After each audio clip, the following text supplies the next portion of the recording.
This call is now being recorded. Here we go. Okay. Excuse me. Jeez. Welcome to Kidmissing Radio. I am your host, Angelina Wilson. Today, I am with the mother of Jessie Foster. Her name is Glendene Grant. She is the true definition of a mama bear. Mm-hmm. Relentless Thank you. and loving in her search.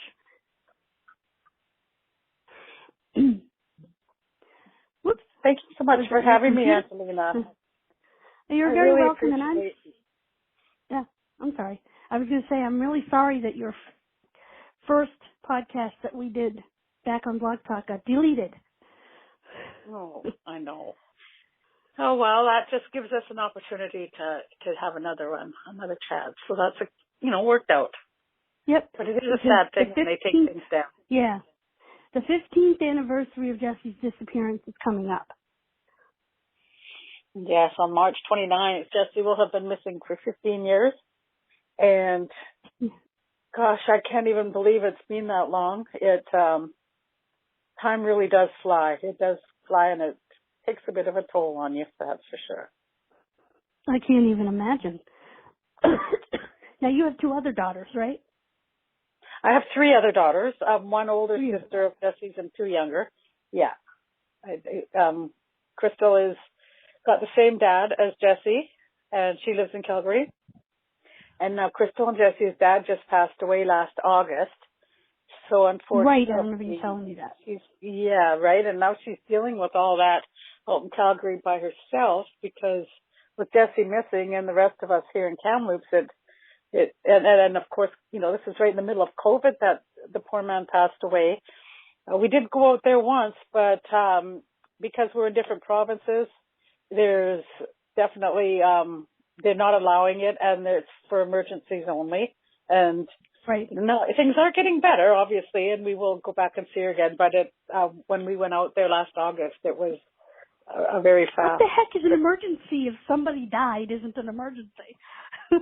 I do agree, right? But I think they more or less thought immediate family, and because he's my ex-husband. But it was a bit of a different story because with Jessie missing and Crystal, they're doing it on her own. I mean, yes, she's got a boyfriend, but it's the family part of it wasn't there. So it's definitely been a rough past. Yeah, and you and him were close. I remember you telling me before that he worked with you. Oh, he did, yes. We had our ups and downs early on, like any couple that splits up with a couple kids. But over the years, I got along tremendously with his ex-wife, who's they've been separated about 4 years now. I still get along really well with her.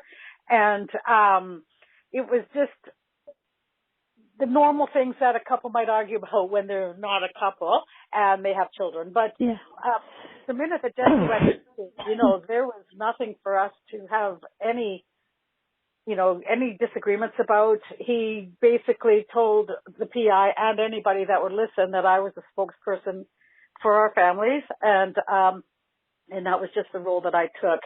Him and I have complete different takes on Jessie's disappearance. He always believed that she passed away, and I have never believed that. So I did say one thing after he passed away, and I looked up to the heavens, and I said, is she there? But, there was no answer, so, you never know, right?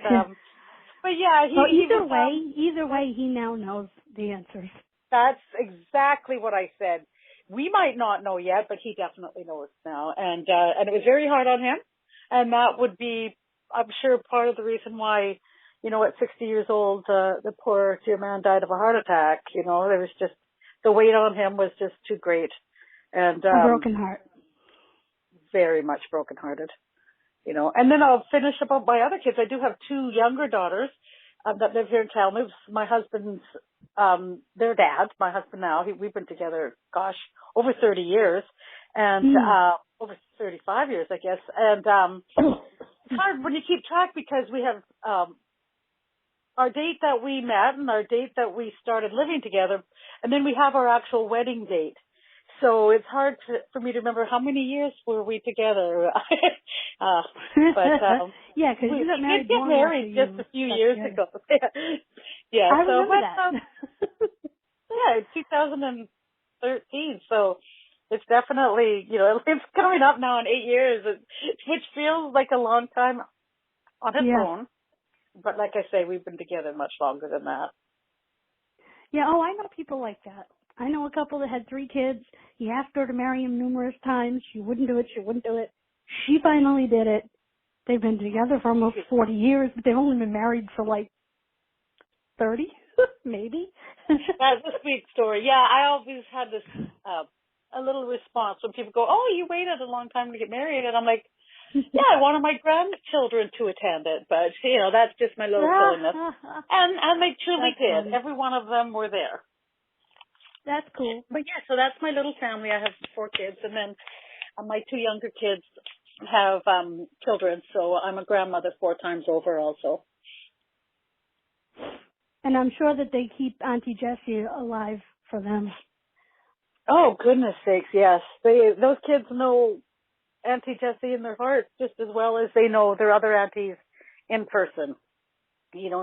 And now that Auntie Crystal has been in Calgary for the last 4 years or 3 years, they don't get to see her either. So it's a little easier for them to put it together, I think. They are getting much older now. My oldest grandchild is 13 years old. So wow. The bottom line is that, the moment that Matt was born, Jessie had been missing for, we were going on our 2nd year, and it really helped to bring our heads together, I guess, so to speak. For my own personal journey with that was I could be as normal as I can be of a grandmother, or I could be a crazy grandmother, and I chose to want my grandkids to not be afraid to ask me questions or to always be worrying that they will say something that might make me cry. So I chose at that moment to, introduce Jessie to them just as anyone else, and to keep her alive in all of her hearts. And it made a big difference for me. And Jessie was a beautiful girl. She had hazel eyes, blonde hair. She was 5'6" and weighed 125 pounds. Now I understand her dad put up his house to get a reward. Yes, he did. At one point we had a $50,000 reward, and the reward fund was coming out of the equity in his home. And so I've put disclaimers out now because of his death and everything up in the air right now. Nothing's been settled, and if there was to be somebody who, gave us the tip that found Jessie, I would literally have to start a GoFundMe account right now to get that reward if they insisted. But something tells my heart that if somebody discovered a missing person, they wouldn't just do it for the reward. But it's been said that there's a reward, and we will honor it in any way that we can. And well, it's certainly understandable. He did. Yes, right. We could have only done that immediately. With Dwight's help. He's the only person that could have done that for us. For those not familiar with Canada, excuse me, Kamloops is in British Columbia, which is way on the west coast. Yes. Think Washington State, that area. And Alberta is kind of over in the middle. So Alberta is our next province over. They're not that far away. We're one province apart. And the drive, if you were to drive, it's Alberta, then Manitoba. Okay. 8-hour drive. Yeah. I was thinking. But what you may be thinking, Angelina, is that Jessie's dad is from Nova Scotia, and that is completely across the country. And Nova Scotia's up by Maine. Yeah, exactly, and that's across the country. I was thinking Calgary was close to halfway. Because I was thinking that one of the territories or something was in between, like the Yukon Territory or something was in between. But all of our territories are way up north, and then provinces run straight across the line.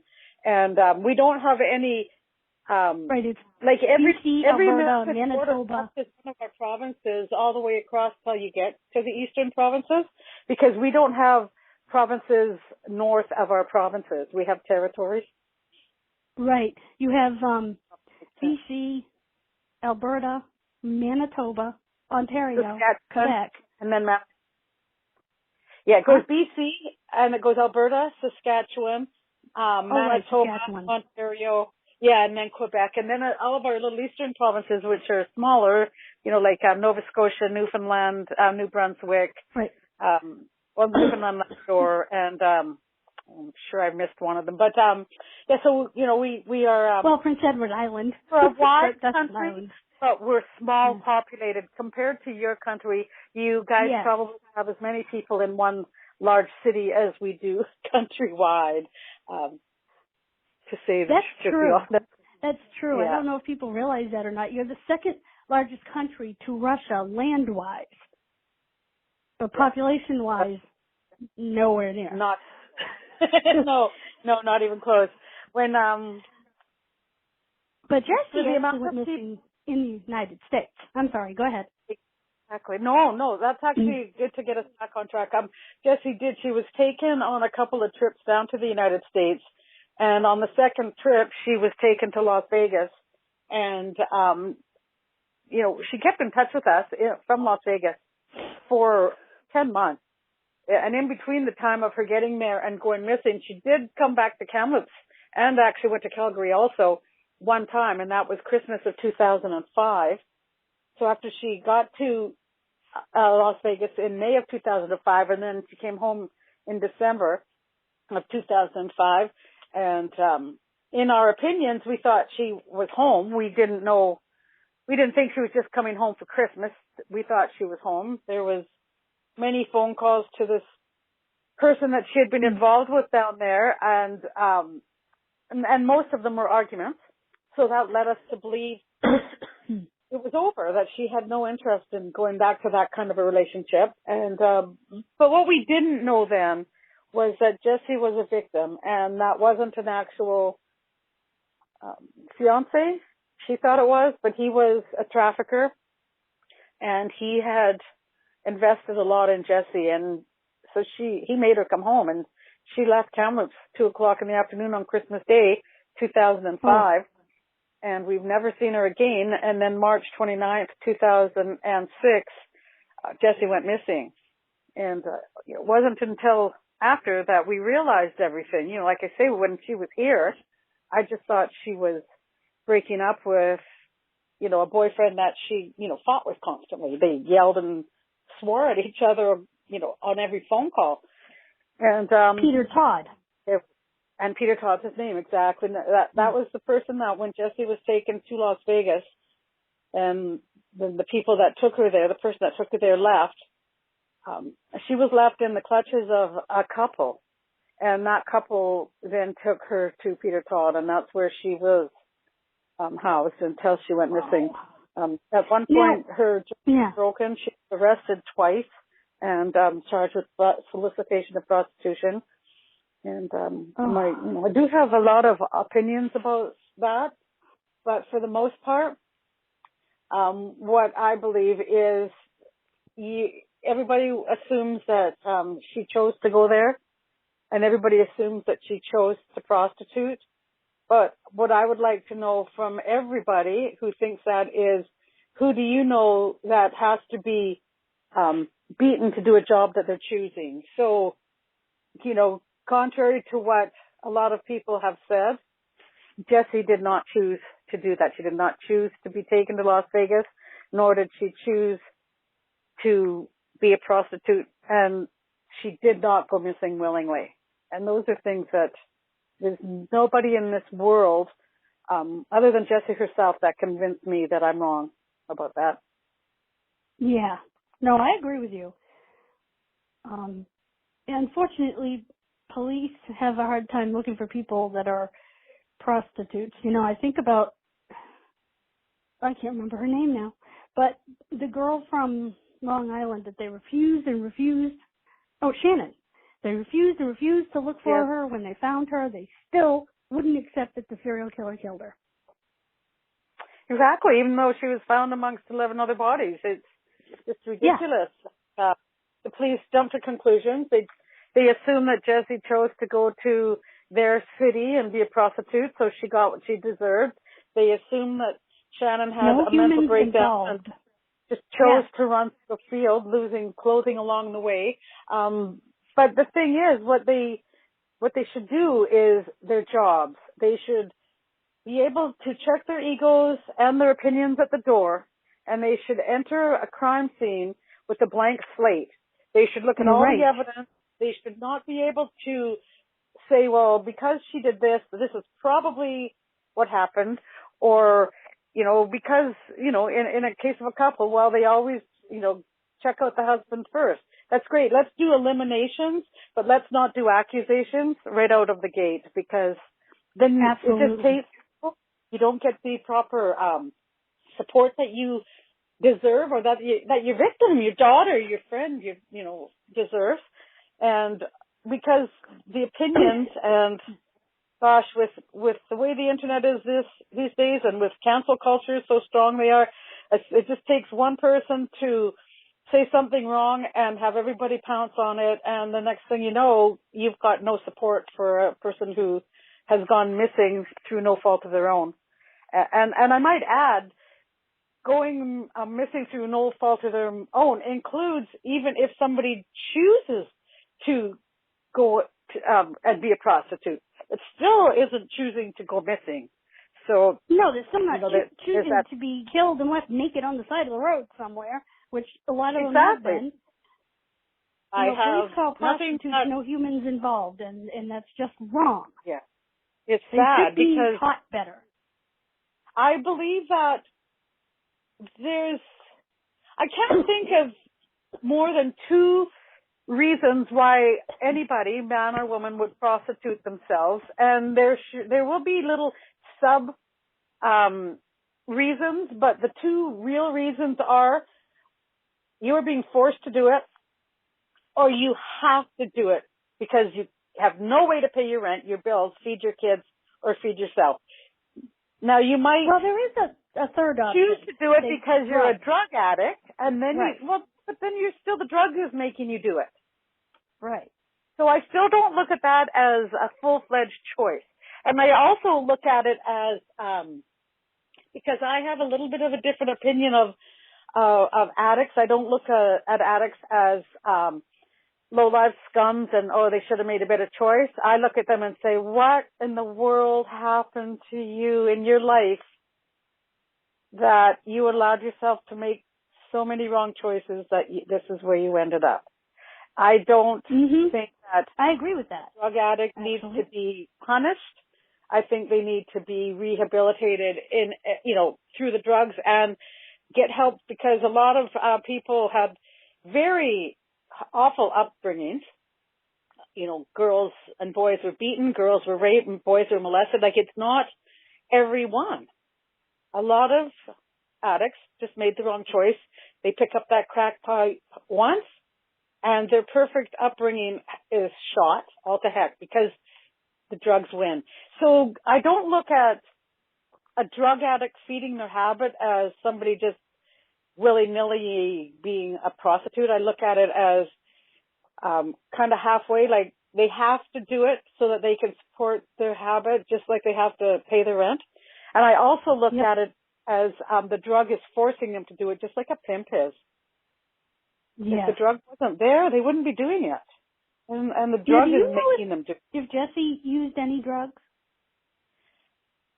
Up until the moment that Jessie went missing, there was no doubt she never did drugs. I don't even believe I do believe she might have smoked marijuana when she was younger, but she did not have the social group where they partook in marijuana. I have other daughters who have. I have, two who have and two who haven't. And you gravitate to the same types of people you are. If you are not a pot smoker, then you're not going to hang around with everybody who is, and vice versa. So I know that, her friends, they were more into the getting their makeup done and their hair done and getting all dressed up. She looks like that kind of girl. And she was, definitely, yes. And all of her friends, they're the beautiful girls, you know? And, but that doesn't mean that drugs weren't forced on her if she was being held somewhere against her will. And it also doesn't mean that if given the option as a victim of this horrible crime, she didn't say yes if it was offered, just to numb the pain. So it's a hard thing to say if she ever did after, but she did not before. Yeah. And it's true. That's why a lot of people get into drugs, to numb either emotional pain or physical pain, because the doctor kept feeding it to them, and then all of a sudden the supply got cut off, and then... Yeah, exactly.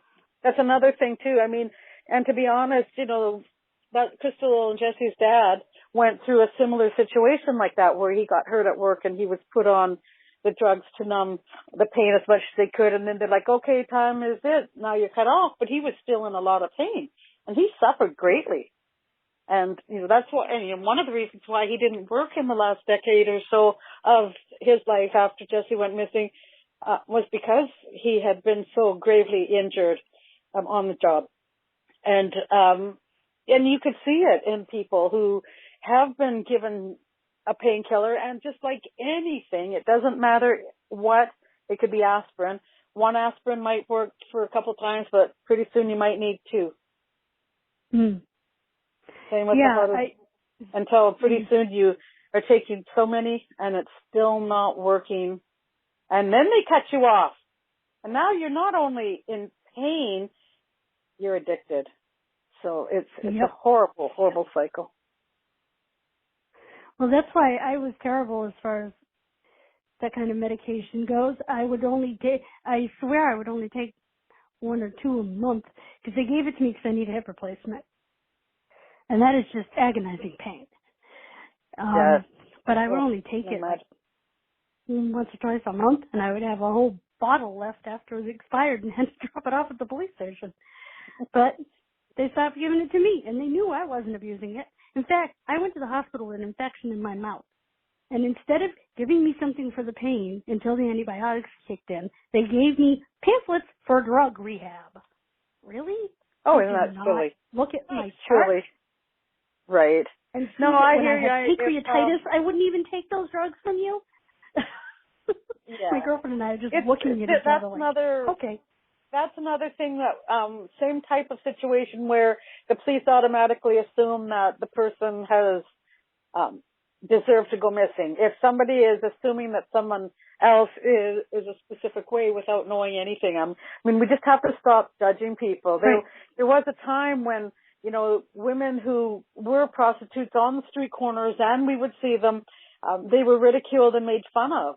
And now in this day and age, we know that the majority of those women are being beaten to stand there. Otherwise, why would they in skimpy clothing in freezing cold weather with you know, stilettos on? Like they're not stupid women. And no, some of them are it's just now we smart. see things through different eyes.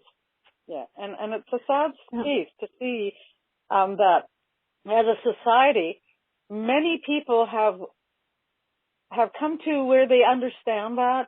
There's still obviously people who will, you know, bully them and mimic them and make fun of them. But for the most part, a lot of people, a lot of adults understand, you know, that there's a reason why people do things that are not safe for them or, you know, doing any good for them, you know, physically at all. And it's a sad story when you can't get that story across to other people. They just won't accept it, that everybody, they think everybody makes all the bad choices that they make and that they deserve to be where they are, and that's just not true. Now, did they find her cell phone? Did they try to ping it?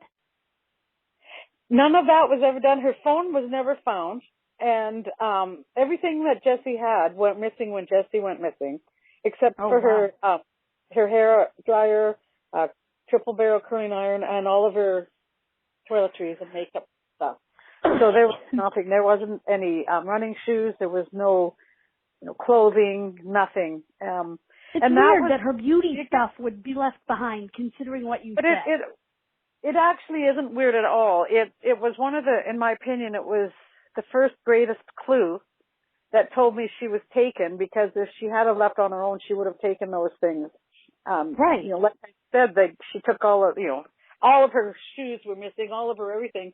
But I believe Jessie would have grabbed the makeup bag first before she would have grabbed, an extra pair of running shoes. So, even if it was her leaving in a hurry, there was no, tidbits of things left behind that you might. It was the way that Peter Todd explained to me is that, he came home and Jessie was gone, and so was everything she had, except her hairdryer and makeup. And that's when I said, call the police. Because if she took everything except her hairdryer and her makeup, then there's something's wrong. And did he, or probably not? He told me to, and I tried, but they wouldn't let me because I was in Canada. So they told me he had to because she lived, and then he told me he did, but it turned out that he actually didn't. And it was kind of a weird little runaround. I called him and I said, you have to report her missing because she lives with you and you were the last one to see her. And then he called me back and he told me that he had called and reported her missing, and that he gave me a number of, he told me of a police chief that wanted me to phone him. And so I did, and I dialed that number numerous times over and over and kept leaving a message. And after not receiving a message, for like 2 days, and I just Googled the number to the Las Vegas police, and I called the number that came on my screen, and it was probably one of the few very helpful people throughout all of this, and not that she could do much, but at least she directed me properly. She had, first of all, I told her the story, what was happening. Then I gave her the number that I was told to call. And then she told me, when she looked it up, that number actually was a fire chief's phone number. And that fire chief he retired. So his phone wasn't even being monitored. No one was even answering it. And so I don't even know how or whatever became of that or how we got that number. But then she said, well, I'll take your daughter's missing persons report. And so she asked me for the address. And I'm thinking, oh my gosh. Well, then I gave her the address I had. When Jessie was here, she forgot a retainer, so I mailed it down to her. And the address was on Rainbow Boulevard. And when I gave her that address, she goes, oh, and that's not an actual address. That's a mail drop address for people who don't want to use a post office box. It looks like somebody's house number. So she said, so you're going to need to get the actual house address. So I hung up from her and I called Peter Todd back. And I remember this phone call, with every fiber of my being. I said, I need your address. And he says, 10, why? And I said, because they need your address if I'm filing a missing persons report. And he went, 1005 Cornerstone Place. I said, thank you. And I hung up. I phoned that lady back and I told her 1005 Cornerstone Place. She goes, she says, well, I'm sorry to tell you, but that's in North Las Vegas. So you're going to have to call the North Las Vegas police in North Las Vegas. And, something that he neglected to tell me, obviously, and he knew damn well that it was not a Las Vegas address. So, even though he had to know, of course. Oh, definitely he knew. So then I had to hang up, and then I called North Las Vegas, which was the beginning of the biggest joke of my life. So yeah, and that was how the only help I really got from any police officers. So they weren't officers. particularly helpful. No, I mean I actually got a little more help last May from a Henderson, Nevada police officer than I have with anything else. So I don't even know how to. No, is someone calling us? No, it was the pharmacy, but it it didn't work. Sorry about that. That was the phone behind me. That was the house phone behind me. Oh, goodness sakes. Okay. Yeah, so it I'm was, so sorry. it's just a big, it's been a big runaround with the North Las Vegas police. I have nothing good to say about them. As a matter of fact, I call myself the lead investigator on Jessie's case, and I have ever since she's been missing. Is Canada helping at all? Like, are they cooperating with the U.S. or? Well, they did, what they could, but she didn't go missing from here, so there wasn't a lot. But we've had, they took our, my DNA and Dwight's DNA in Calgary and sent it to the University of North, oh my goodness, Carolina. I'm not 100% sure, but anyways, that's where they do a lot of DNA for crime analysis,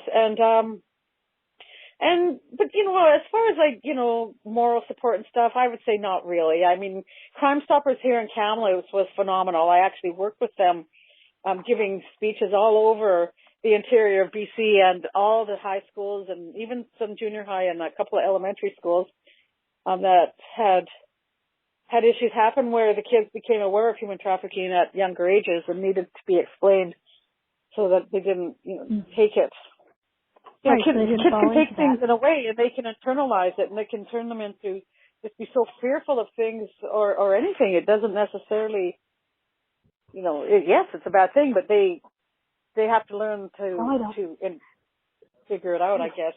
But, and that worked very well. But a couple of years ago, the head of the Kamloops District Crime Stoppers, his position and all positions were shut down, and Crime Stoppers started being run by the provinces and the RCMP and not by the Crime Stoppers nonprofit organization. So it changed greatly.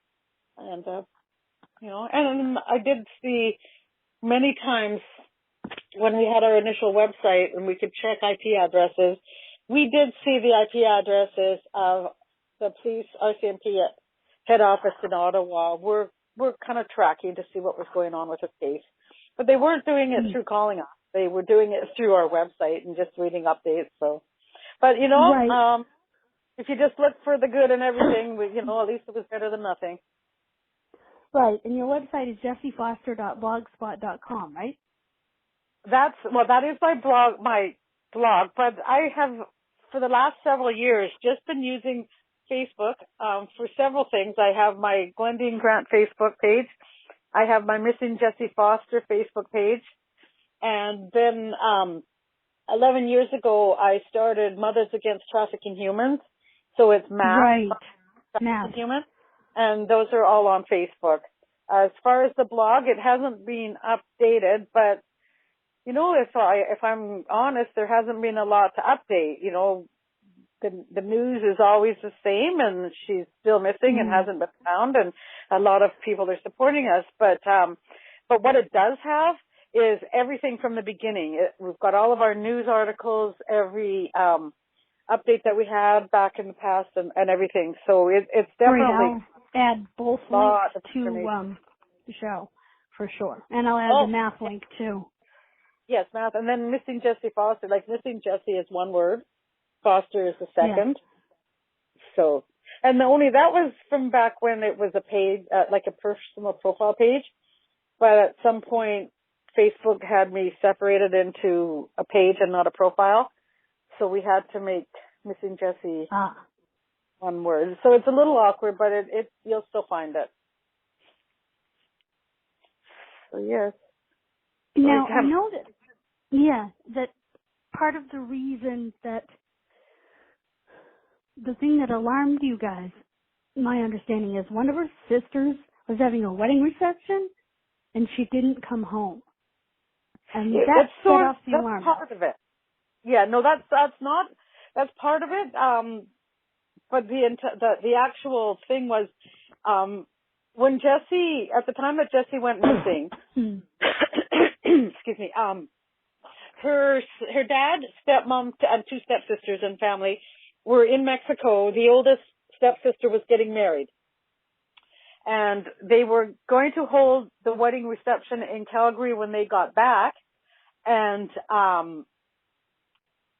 Crystal, my oldest daughter, was going down to Las Vegas for just a fun-filled weekend. Jessie was going to host her and escort her all over and show her, all the sights and stuff as a now 10-month resident would know.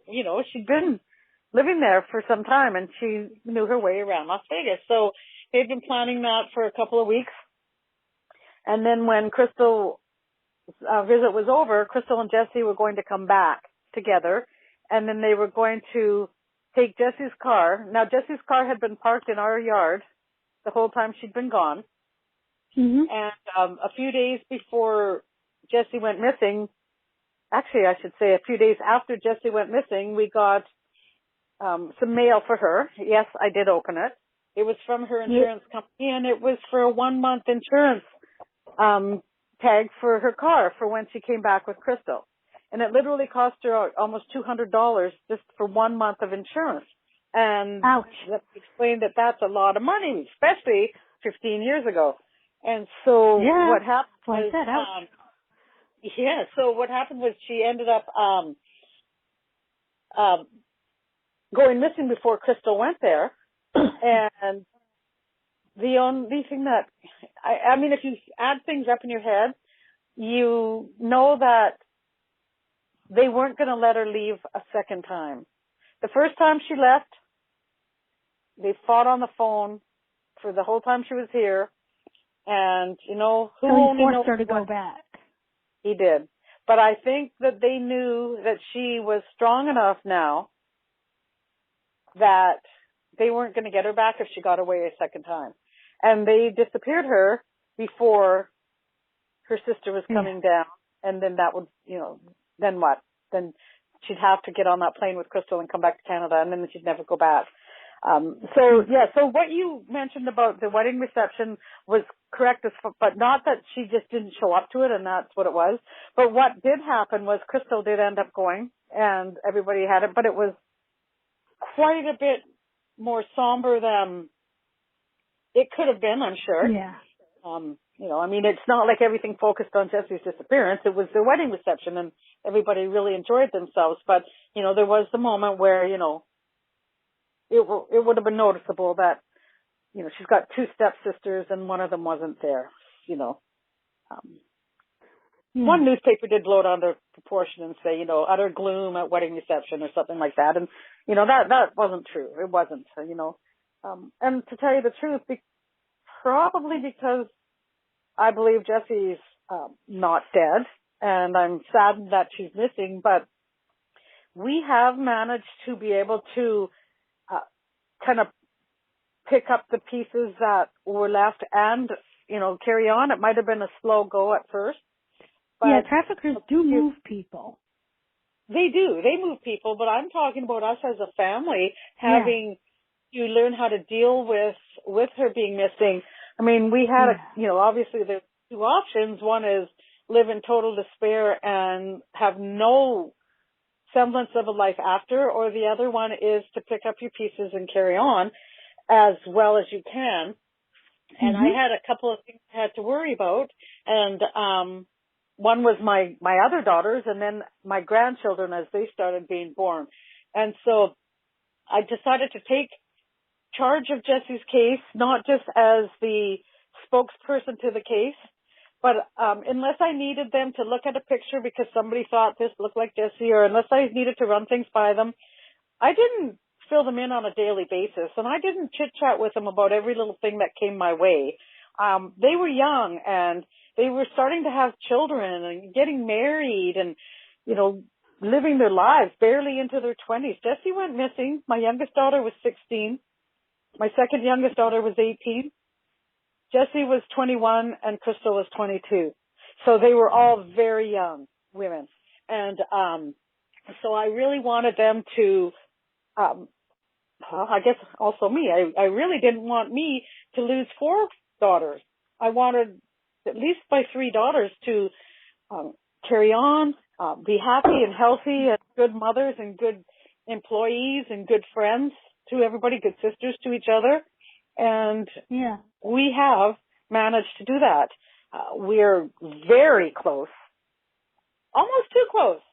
It's like geez, I would have thought that I'd be sitting around waiting for phone calls from my kids at this age, but I can't get rid of them anymore. So it's, you know, it's a wonderful thing.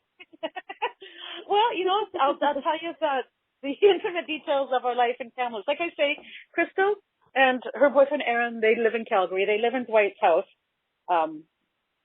You know, because obviously he's passed away and that's her house now. And then that leaves my two youngest daughters. Now, my oldest of the two youngest is Katie, and she's married and has a son. My grandson, Jacobus, he's 12 years old. They live in Logan Lake. It's about a 45-minute commute to Kamloops. They come in every day. Both parents work in town, and Jacobus goes to school here. They come here every morning, and then they come here every afternoon. And then they come in on weekends, and this is their home base. They have keys to the house. They come and go as they please here. And but in this house, there's my husband and I, and my youngest daughter, Jenny, and her hubby, and their 3 kids. So we have 7 people living in this house, 1 dog and 1 cat. House. It's a huge house, 3,500 square feet, 5 bedrooms, huge rec sunroom. There's a deck. There's a front porch. There's a shop. There's a shed. Huge, huge yard. It's a wonderful place. We are very comfortable here. We all fit here. It's big enough that you can, you know, you don't have to hear everybody's conversations. And unless somebody's making extra loud noise, you don't hear. I don't hear washers and dryers running at any hour, and neither does anyone else. And we like it here. We're on the end of a cul-de-sac. We're close to a school. We're close to work. We're close to everything that we need. And the fact that my other daughter here in Kamloops and her family come all the time, it makes it even more special because we're not all cramped. We have suppers together every night. We don't that's great because the cousins are growing up with each other. They are, and then my kids are able to. You know, they don't need babies. They've never needed a babysitter or a daycare provider. Well, I guess that's a little exaggerated. My daughter Katie did have Jacobus in a preschool, and there has been preschools, but as far as needing a babysitter so they could work every day, that's been my husband and mine's job the entire lives of the kids, and they're grown up to the point where now the youngest is 8, and they're almost going to not even need a sitter for any of them pretty soon. And so, you know, we refuse to allow them to have to pay half a salary or more in daycare just so that they could go and make the wages that they make. And we wouldn't have it. So we did, you know, I mean, we have the kind of house where, you know, my husband and I, we are separate financially and they are separate financially and we split bills. But if I ran to the store and grabbed some groceries, I wouldn't say, oh, hey, you owe me $80. I spent $160 today. We don't do that. Exactly. Nobody counts. It's whatever. And they love it because I love grocery shopping and I'm always looking for deals and I'm always puttering around. Not so much now because of COVID, but you know, that's always been my position and we don't mind it. We have a lot of dinners together with our other daughter, and their family and you know, sometimes my mother and I share dinner. our home and we split everything down the middle and you know, that's exactly we split everything down the middle, even though there's the 2 of us and the 5 of them. We don't think kids should have to pay rent. So we're not expecting the parents to pay extra because they have 3 kids. That's not how we split. The rent is split in half. The hydro and the gas are split in half. You know, we pay a little extra here. They pay for they pay the internet. You know, it works. And we never worry about if we're going to, you know, have something like, you know, there's enough of us adults in this house that if we need bread, somebody's grabbing bread, you know, and it's working. And my grandkids don't think it's weird that they've been raised living with grandma and grandpa. Because before this house of 3 years that we've been here, we had a house where it was an upper lower duplex. And my husband and I lived upstairs and my daughter and her hubby and the 3 kids lived downstairs. And so even though in that place, we all had, you know, our own locks on our doors and we had our own separate kitchens. We still shared the same house, the same yard. You know, we were always there. If they had extra laundry, they'd just bring some up and wash 2 washers at the same time. It was just one big house. And so when we found this house, plenty of laundry. Lots of laundry. Yeah, so when we found this house, when we were deciding to move, we looked and we sat down and we said, are we going to separate in our living arrangement, or are we going to stick together? Because we're probably not going to find another side-by-side or upper-lower duplex. And then this house came available, and we're all like, Perfect. yeah, okay, this is it. It's huge. The yard's huge. The house is huge. The landlord they're great. And they're also business owners in towns, and they have other houses. And so you kind of got to look at, they respect their reputation. And so they're not going to treat us awful if they've got a business to protect. They're not going to have tenants and treat tenants horribly and have them go public with it. And I think it's kind of the same way with us. It's like, you know what? Our family's very well known. I'm pretty sure that they feel a little bit of security knowing that I'm not going to, screw them over in any way, shape, or form when he knows exactly who we are and all about our entire family and that we're very public. And so those two things that we have in our own separate lives really kind of, I think, made us great tenant-landlord combination. Because, we moved in here with a 1-year lease. Oh, you're renting a place that big. Wow. Oh, we only rent. Yes. We sold our house in 2012 after my dad passed away. And we did a rent to own after that for 2 years. But it turned out that we were being scammed because the person we were renting to own from had lost the house to the bank. So we weren't really supposed to be there. But then the bank owner, the bank manager and his wife drove up from Vancouver to meet us, fell in love with us, and just offered to rent the place to us until it sold, which turned out to be another year. But they loved us so much, and we told them everything, all about Jessie, all about our lives. They knew everything about it. And he knew that I did human trafficking conferences and I gave talks on, awareness. And he told me about this gentleman down in Vancouver who had rented one of his buildings. They were having a fundraiser to raise what was a fashion show. He was a fashion designer, and they were raising money for human trafficking survivors through the Salvation Army. And so he said, I'm going to tell this story about you. And I'm like, please do. And he did. And, wouldn't you know, I ended up giving a speech at that exact event 2 weeks later. So it's amazing how things happen, right? That's the good Lord working there. We got screwed over by the old guy. He thought he was pulling a fast one, taking our money. The bank let us live there until the house sold. And then we found that house that was upper-lower duplex. And now we're in this house. It's almost like, our path is being maybe not paved. It might still be a little bumpy and gravelly, but at least we have a path that we're going down, and we're not fumbling and trying to figure out how we're all going to stay together and where we're going to live. It's just been one tragedy turning into something positive after another, I mean, and I don't even mean one tragedy after another, but, because not always do things, work out. And especially we are in a very, rentals in Kamloops where I live are very hard to come by. They're super expensive. I mean, you're looking at places that, a 1-bedroom apartment that's, $1,800 and, yikes. That's even more. Our 1-bedrooms average about $1,000. Well, and we pay, our last house that we had that was two 3-bedroom duplexes, right, upper and lower. They were $1,100 each, so it was $2,200 for the house. And when we rented it, we rented it as the house. Like the landlord knew immediately that we wanted upper, lower, and it was one family, and we were taking the whole house, right? But then that house ended up going up for sale, and then when we moved into this house, it was also $2,200 a month. So it worked out perfect. It was the same rent. Since then, we've got a $60 rent increase. But, I'm still seeing 5-bedroom houses going, for $2,500, $2,600, $2,700. And, wow. we don't really know what we'll do, because if it turns out that we ever have to separate, I cringe, because my husband and I can move into a bachelor suite if we need to. My daughter and son-in-law have 3 children, a dog, and a cat.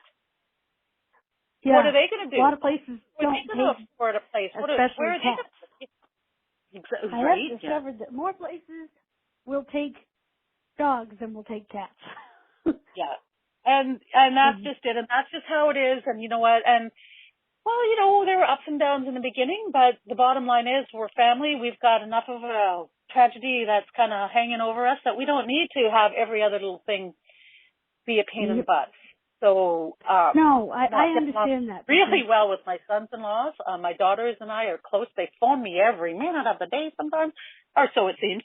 And my grandchildren just think Grandma rocks. Oh yeah, I have a friend, my mother's personal care attendant, who's been her best friend for like 40 years. She has 3 daughters. She has 1 million grandchildren, and her grandchildren are an extension of her. You know, they wouldn't know what to do without her. Yeah. Well, you know, my husband and I, like I say, we've been together a long, long, long time. Yeah. But he is a phenomenal dad and a phenomenal grandpa. But he's Papa. I'm Grandma, but he's Papa. And, you know, there's this man, he's, like this, when we raised our kids, he refused to let anybody say negative things around them, because he always said, you know, and this comes from personal experience, you can't raise a child to be, grow up with a complex, because that's just how we worded things back in the day. Like, don't make them feel uncomfortable about themselves. And it's just, yeah, he's an amazing man. But I see that my Skype is telling me I have very few minutes, if not down to seconds, left on my clock here. Well, that kind of stinks. But I know. Yeah. I'm sorry. No, it's okay. It's not your fault. First of all, thank you. And I just want to tell you, I understand what you were just telling me about, even though it wasn't about Jessie. It's still about your life. You know, it's showing that a parent is able to move on while still investigating, and we've had so much going on, and that's part of the reason why it took me a while to get back into my shows and stuff. My father died, and before that, when we moved here, in 2006, so 15 years ago, we were going to buy the house we were in.